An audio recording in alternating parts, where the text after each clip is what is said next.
ছাত্র জনতার ব্যাপক বিক্ষোভের মুখে বাংলাদেশের প্রধানমন্ত্রীর পদ থেকে ক্ষমতাচ্যুত হয়ে গত বছরের আগস্টের শুরুতে শেখ হাসিনা পালিয়ে ভারতে আশ্রয় নেন। এরপর থেকে তিনি ভারতেই নির্বাসনে রয়েছেন।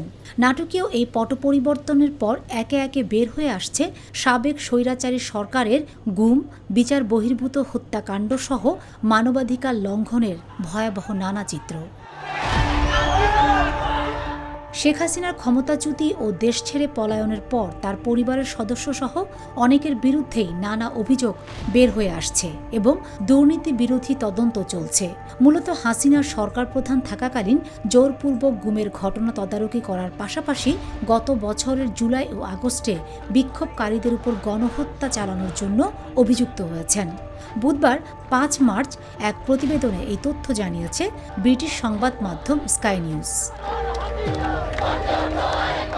স্কাই নিউজের সাথে কথা বলার সময় প্রফেসর ইউনুস বলেছেন, বিচার হবে, শুধু হাসিনার নয়, তার সাথে জড়িত সকল লোক, তার পরিবারের সদস্য, তার ক্লায়েন্ট এবং সহযোগীদেরও।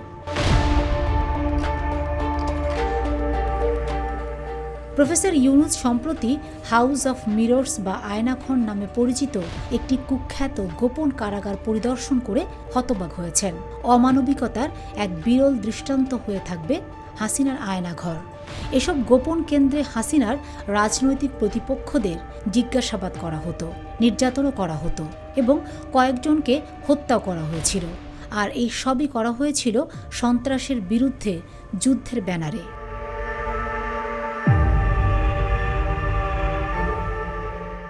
মানবতা বিরোধী অপরাধ ও দুর্নীতিসহ বিভিন্ন অভিযোগে অভিযুক্ত হাসিনার বিরুদ্ধে 2টি গ্রেফতারি পরোয়ানা জারি করেছে বাংলাদেশ।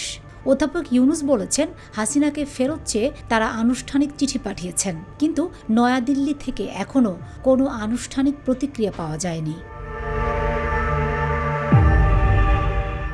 তবে বাংলাদেশের অন্তর্বর্তীকালীন সরকারের প্রধান উপদেষ্টা জোর দিয়ে বলেছেন, হাসিনা অবশ্যই আদালতের মুখোমুখি হবেন, আর সেটা সশরীরে বাংলাদেশে উপস্থিত থেকে হোক বা অনুপস্থিতিতে, ভারতে থেকেই হোক। অধ্যাপক ইউনুস বলেন, অভিযুক্ত অপরাধের সাথে জড়িত লোকের সংখ্যা এবং পরিসর বেশি হওয়ায় কাজ করতে সময় লাগছে। পুরো সরকার এর সাথে জড়িত ছিল, সুতরাং এটা বের করা কঠিন যে কারা সত্যি এবং উৎসাহের সাথে এই অপরাধগুলো করেছিল আর কারা উচ্চ পদস্থদের আদেশের অধীনে এসব কাজ করেছিল এবং কারা পুরোপুরি এসব অপরাধের সমর্থনকারী না হলেও এই ধরনের কর্মকাণ্ড চালিয়ে গিয়েছিল। জাতিসংঘ অনুমান করছে সাবেক এই প্রধানমন্ত্রী দেশ ছেড়ে পালিয়ে যাওয়ার আগের দিনগুলোতে সরকারের সহিংস দমনপীড়নে প্রায় ১৪০০ জন নিহত হয়েছেন, আর এতে তার নিরাপত্তা বাহিনী ও পুলিশকে কাজে লাগিয়ে তিনি হত্যাযজ্ঞ চালিয়েছেন।